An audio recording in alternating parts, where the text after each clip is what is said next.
If you ask a disagreeable person what he wants, say, or she wants, they'll tell you right away. They know. It's like, this is what I want and this is how I'm going to get it. But agreeable people, especially if they're really agreeable, are so agreeable that they often don't even know what they want, because they're so accustomed to living for other people and to finding out what other people want and to trying to make them comfortable and so forth, that it's harder for them to find a sense of their own desires as they move through life. And that's not, look, there's situations where that's advantageous, but it's certainly not advantageous if you're going to try to forge yourself a career. That just doesn't work at all. And so even though on average men and women aren't that much different in terms of their levels of agreeableness by the group, if you go out and you look at the extremes, they're very different. So all of the most agreeable people are women, and all of the most disagreeable people are men.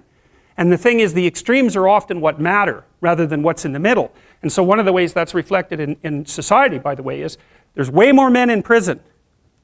And the best personality predictor of being imprisoned is to be low in agreeableness. It makes you callous. Now you might think, well, what's the opposite of compassion and politeness? And the answer to that is, I think it's best sort of conceptualized as a trading game. So let's say that we're going to play repeated trading games. And if you're very agreeable, then you're going to bargain harder on my behalf than you're going to bargain on your own behalf. Whereas if you're very disagreeable, you're going to do the reverse. You're going to think, I'm in this trading game for me, and you're going to take care of your own interests. Where an agreeable person is going to say, no, at best this is, at worst this has to be 50-50, but I'd like to help you every way I can. One of the things you have to be careful of if you're agreeable is not to be exploited, because you'll line up to be exploited. And I think the reason for that is because you're wired to be exploited by infants. And so that just doesn't work so well in that actual world. And one of the things that happens very often in psychotherapy, people come to psychotherapy for multiple reasons, but one of them is they often come because they're too agreeable. And so what they get is so-called assertiveness training, although it's not exactly assertiveness that's being trained. What it is the ability to learn how to negotiate on your own behalf. And one of the things I tell agreeable people, especially if they're conscientious, is say what you think. Tell the truth about what you think. There's going to be things you think that you think are nasty and harsh. And they probably are nasty and harsh. But they're also probably true. And you need to bring those up to the forefront and deliver the message. And it's not straightforward at all, because agreeable people do not like conflict. Not at all. They smooth the water. And you can see why that is in accordance with the hypothesis that I've been putting forward. You don't want conflict around infants. It's too damn dangerous. You don't want fights to break out. You don't want anything to disturb the relative peace. And if you're also more prone to being hurt physically and perhaps emotionally, you're also maybe loath to engage in the kind of high-intensity conflict that will solve problems in the short term, because it takes a lot of conflict to solve problems in the short term. And if that can spiral up to where it's dangerous, which it can if it gets uncontrolled, it might be safer in the short term to keep the waters smooth and to not delve into those situations where conflict emerges. The problem with that is it's not a very good medium to long-term strategy, right? Because lots of times there are things you have to talk about because they're not going to go away. And the advantage to having a well-socialized disagreeable person is that they really don't let much get in their way. So if you can get a kid who's disagreeable socialized, that person can be quite the creature, because they're very forward-moving in their nature and very difficult to stop. But if you don't get them successfully domesticated, tamed, roughly speaking, by the time they're 4, their peers reject them. And that's a big problem, because your job as a parent is to make your child socially desirable by the age of 4. Like you want to burn that into your brain, because people don't know that. That's your job. And here's why. It's easy if you think about it carefully. So you imagine you've got a 3-year-old child, so sort of halfway through that initial period of socialization, and you take that child out in public. Okay, what do you want for the child? Who cares about you? What do you want for the child? You want the child to be able to interact with other children and adults so that the children are welcoming and smile and want to play with him or her, and so the adults are happy to see the child and treat him or her properly. And if your child's a horrible little monster because you're afraid of disciplining them or you don't know how to do that properly, then what they're going to do is they're going to experience nothing but rejection from other children, and false smiles from other parents and adults.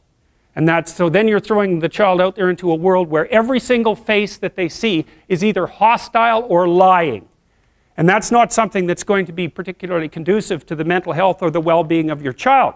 If your child can learn a couple simple rules of behavior, like don't interrupt adults when they're talking too much, and pay attention, and try not to hit the other kids over the head with the truck any more than is absolutely necessary, then, and share and play properly, then when they meet other kids, the kids are going to try out a few little play routines on them, and that's going to go well, and then they're going to go off and socialize each other for the rest of their lives.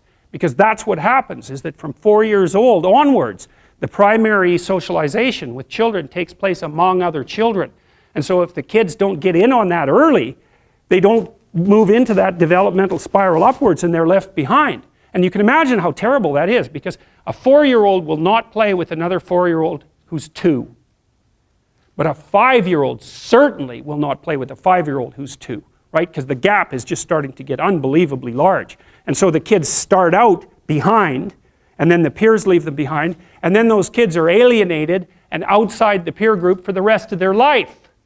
Well, those are the ones that grow up to be long-term antisocial, right? They're already aggressive. It doesn't dip down. Now, what happens to normal boys, roughly speaking?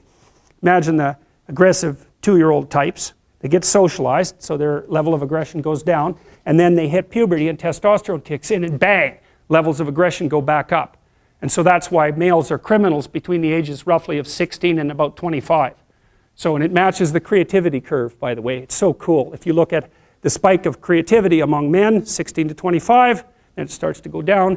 Criminality matches that absolutely perfectly. So that's quite cool. So, the testosterone levels raise the average level of aggression among men. It's more dominance than aggression, actually, and testosterone is by no means all bad. And then it starts to decrease at about age 25 or 26, which is usually when men stop staying up late at night, stop drinking as much, develop a full-time career, and take on the burdens and responsibilities and opportunities that are associated with a long-term partner and family. And so, well, so that's the development of what I would call predatory aggression, because I also think that the agreeableness distribution is probably something like predatory aggression versus maternal sympathy. It's something like that. So if you look at other mammals that are predators, because we're predators as well as prey animals, if you look at other animals like bears, the male bear has absolutely nothing to do with the raising of the infants. In fact, the female bears will keep the male the hell away, because he's likely to kill the infants and maybe even to eat them. So there's no maternality at all in solitary male mammalian predators. It's really useful to investigate the viewpoints of people who have opposing views to yours, because they'll tell you things. Not only will they tell you things you don't know, they'll also tell you how to see the world in ways that you don't see it. And they'll also have skills that you don't have, that you could develop. So for example, if you're an introverted person, it's very useful to watch an extroverted person, because the extroverted person has ways of being in the social world that aren't natural to you, that you can use to improve your toolkit. And if you're disagreeable, one of the best things to do with disagreeable people, especially if that's alienating them from other people, for example, because it can, people treat you like you're a selfish, arrogant son of a, maybe that's because you are. It's like, okay, so what do you do about that? One of the most promising treatments, let's say, for that is get the person to do something for someone else once a day, just as a practice, and learn how to do it. Maybe you can wake the circuit up, if you think that it's lying dormant in you, which is probably right. I think we have a very wide range of propensities within us. Some are switched on, genetic propensities. Some are switched on, but I think that if you put yourself in the right situation or walk yourself through the right exercises, you can switch some of these other things on as well. But it takes work and dedication and discipline. I would say, generally speaking, if you want to adapt yourself properly to life, you should find a niche in the environment that corresponds with your temperament. Right? You shouldn't work at cross purposes to your temperament, because it's just too damn difficult. But having done that, then you should work on developing the skills and viewpoints that exist in the space opposite to your personality, because that's where you're fundamentally underdeveloped. And that way I think you can extend out your temperamental capability across a wider range. And to me, that's roughly equivalent as bringing a richer toolkit to each situation. You know, so if you're hyper extroverted, you should probably learn to shut up at parties now and then and listen just to see what's going on, to see if you can manage it, you know. And if you're introverted, well, then you should learn how to speak in public and to learn how to go to parties without hiding in the corner and saying nothing to anyone. You know, and if you're agreeable, then you need to learn how to be disagreeable so people can't push you around. And if you're disagreeable, you need to learn how to be agreeable so that you're not an evil son of a bitch. So, and the same thing applies even in the conscientious domain. It's like if you're too conscientious, you need to learn to relax and let go a little bit. And if you're unconscientious, it's time like, get out the Google Calendar, man, and start scheduling your day, right? And beat yourself on the back of the head with a stick until you're disciplined enough so that you can actually stick to something for some length of time and not living in absolute squalor, which is something that would characterize someone who's very disorderly, for example, because they don't notice. It doesn't bother them, disorder. It's like, maybe they can see it, but it doesn't have any emotional valence, and so it doesn't have any motivational significance. You know, so the other thing you might want to think about too, if you're choosing a partner, is try not to choose someone who's too distant from you on the temperamental variables, because you're going to have a hard time bridging the gap. You know, it's hard for an introverted person and an extroverted person to coexist. And it's really hard for an orderly person and a disorderly person to coexist because they will drive each other nuts. Why don't you pick up? Why are you so obsessed by it? That's the basic argument, you know. So it's useful to know about your temperament so that you can negotiate the space with your partner as well. And I don't think you should try to find someone who's exactly the same as you, because then you don't have the benefits of the alternative viewpoint. But you got to watch it, because you may hit irreconcilable differences of various sorts. And I've seen that most particularly among couples who are high and low in openness. That's a rough one. And also high and low in conscientiousness. That's another rough one, because they just cannot see how the other person sees the world at all.